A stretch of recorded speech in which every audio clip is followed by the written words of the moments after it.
Salut à tous les amis, j'espère que vous allez bien, bienvenue dans cette nouvelle vidéo. Aujourd'hui on va parler un peu mercato, on arrive en cette fin de saison. La saison est malheureusement terminée puisqu'on a fait 3-3 contre Levante et l'Atlético Madrid a gagné contre la Real Sociedad. Donc à moins d'un énorme miracle, la Liga est terminée. On va parler un peu de comment peut-il être le mercato idéal. On va commencer par les départs et on va terminer par les arrivées. N'oubliez pas de liker si vous aimez bien ce concept et de vous abonner si ce n'est pas fait. Maintenant, perdons pas plus de temps, c'est parti.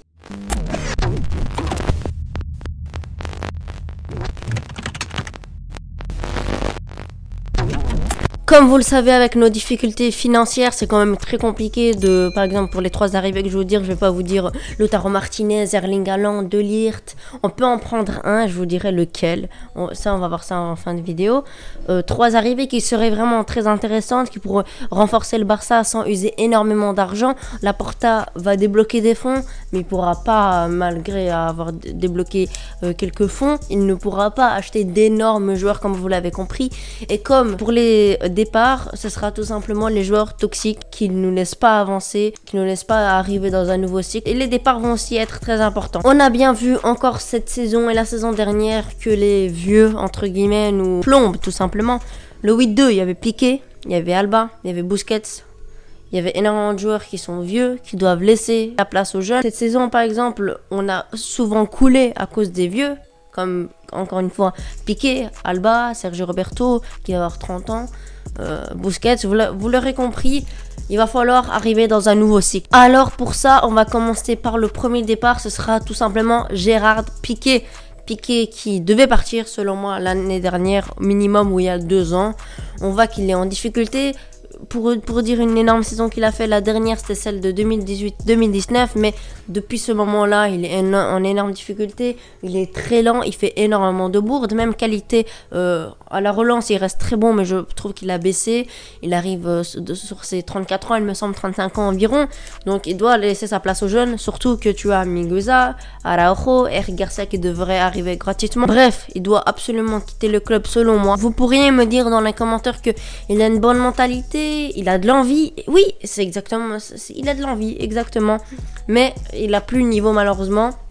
Il a sorti quelques bons matchs, comme par exemple en Coupe du Roi où il met ce but 2-0 à la dernière seconde. On a vu qu'il avait énormément d'envie, mais malheureusement, comme je vous ai dit, il n'a plus le niveau. Il va falloir respecter cette légende, c'est un des plus grands défenseurs de l'histoire du Barça, mais voilà, merci pour tout Piqué et maintenant c'est ton temps, tu dois partir. Pour le deuxième départ, comment pas en parler ? Sergi Roberto qui est catastrophique tout simplement. On a réussi à rattraper les 11 points de retard sur l'Atlético Madrid. Sans lui, il était blessé. Il s'est blessé au mollet il me semble et il s'est reblessé encore musculairement. Il n'était pas là. Et on avait Dest qui était très bon, on avait Mingueza qui prouvait énormément à droite, même si c'était un défenseur central. Franchement, on avait tout pour le remplacer. On n'a jamais été dépendant, il n'a jamais fait d'énormes performances. Je vais vous dire quelque chose, peut-être que ça va pas vous plaire, mais selon moi, sans son but en 2017 contre le PSG, il n'est plus au Barça. Et s'il n'est pas Mastian, il n'est plus au Barça.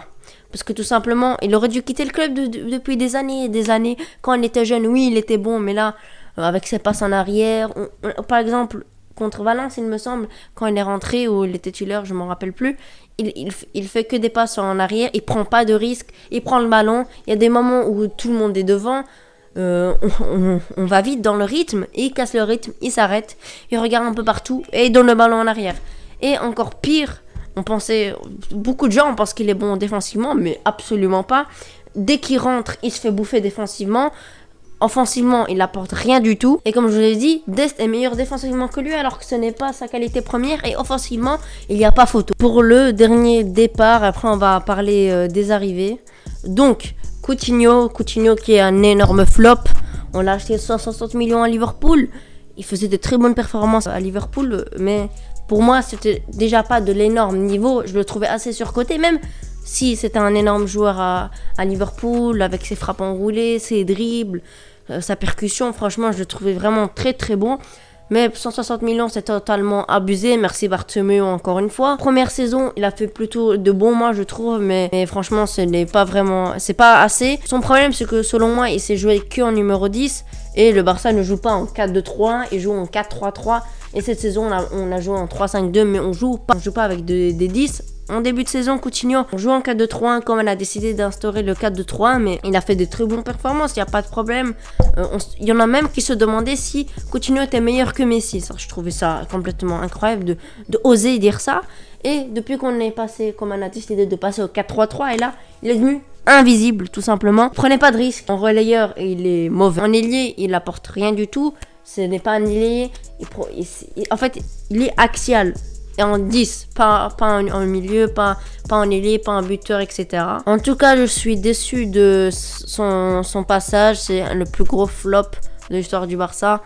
Il va falloir laisser partir. Apparemment, le Bayern et Everton sont intéressés. Je pense qu'il partira à Everton. Si jamais on a une bonne offre dans les alentours de 40-50 millions, si on a une offre dans ces alentours-là, il va falloir le laisser partir tout simplement. Les amis, là, je vous ai donné mes principaux départs. Il y en a encore beaucoup, mais on va pas faire une vidéo de 20 minutes. Je vous ai donné mes 3 principaux départs. Maintenant, on va faire les 3 principaux arrivés. N'oubliez pas de me dire dans les commentaires ce que vous en pensez de mes départs et donnez les vôtres dans les commentaires. On va commencer par Memphis Depay qui pourrait arriver gratuitement. Apparemment, il y a un accord total. Je trouve que c'est vraiment une bonne chose. Je sais que certains sont contre, je peux le comprendre. Donnez vos avis dans les commentaires. En fait, c'est un joueur très polyvalent qui est néerlandais. Donc, si jamais Coman reste cette saison, ça pourrait être encore mieux. Même s'il part, ça restera une bonne chose puisqu'il est, comme je vous ai dit, polyvalent. Il peut jouer en ailier, en buteur. Il peut jouer en numéro 10 aussi. Il a joué quelques fois, il me semble. Donc, franchement, c'est un très bon joueur. Il va pas falloir le sous-estimer. Il a porté à plusieurs reprises Lyon, qui sont 4e. Et cette 4e place est en partie grâce à lui. Ils vont peut-être arracher cette 3e place qualitative de la Ligue des Champions, pardon pour le petit bégaiement. Donc pour moi c'est vraiment un très bon joueur, comme je l'ai dit encore une fois. Il sait marquer des buts, il est très technique, il peut s'entendre très facilement avec nos joueurs encore techniques comme De Jong, Messi, Pedri, etc. C'est un joueur qui se blesse très très rarement, à part les ligaments croisés qui s'est fait quelques fois il me semble, mais cette saison je pense pas qu'il s'est blessé, il me semble pas qu'il s'est blessé, ou peut-être s'il s'est blessé c'était pour une courte durée. Bref, ce sera ma première arrivée. Maintenant passons à la deuxième. Pour ma deuxième arrivée, Matthijs de Ligt, un énorme crack néerlandais. Je vous ai fait une vidéo dessus qui était plus complète. Je vais pas beaucoup m'étaler dessus. Vous pouvez aller la voir. Elle est dans la description. C'est un énorme joueur. Peut-être notre futur capitaine. Il a toujours voulu être au Barça. Il y a beaucoup de photos où il est très jeune, où il a le maillot du Barça. C'est son meilleur ami, il me semble, De Jong. Ils sont vraiment très amis. Les deux sont fans du Barça. On espère qu'il viendra au Barça. On le voit tous aller au Barça. Et pour moi, c'est sa destinée. Dans les coups de pied arrêtés, on est en difficulté. Lui, il pourra nous régler ça. Offensivement, il marque des buts de la tête. Défensivement, il est le patron. On a encore vu cette saison qu'on est en difficulté défensive contre les Levante, c'est le parfait exemple. On a été catastrophique de partout en défense. On se prend 3 buts gag, 1 est magnifique, mais les autres, on peut clairement les éviter. Ça pourrait donner de la confiance à Ter Stegen qui est plutôt en difficulté. Quand tu as une charnière qui est vraiment assez mauvaise, ça le donne encore moins de confiance. Et je pense que si on ramène un Matthijs de Ligt, ça pourrait lui donner de la confiance. Mais pour l'acheter, il va falloir mettre la main à la poche. La Juventus veut absolument le garder.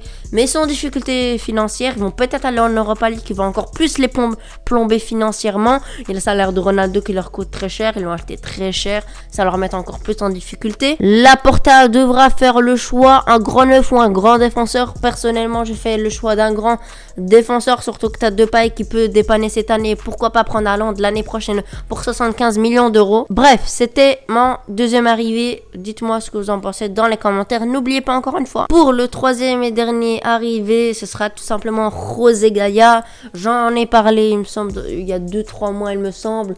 C'est un très bon défenseur gauche, pardon, pas droit, gauche, qui pourrait concurrencer déjà Jordi Alba qui fait une très bonne saison, mais il commence à prendre de l'âge et ce serait très bien de lui donner de la concurrence pour qu'il se donne à fond, parce que imagine, tu es un joueur depuis 3-4 ans, tu n'as aucune concurrence, tu es sur ton fauteuil, tu te dis même si je fais un match catastrophique, je serai là.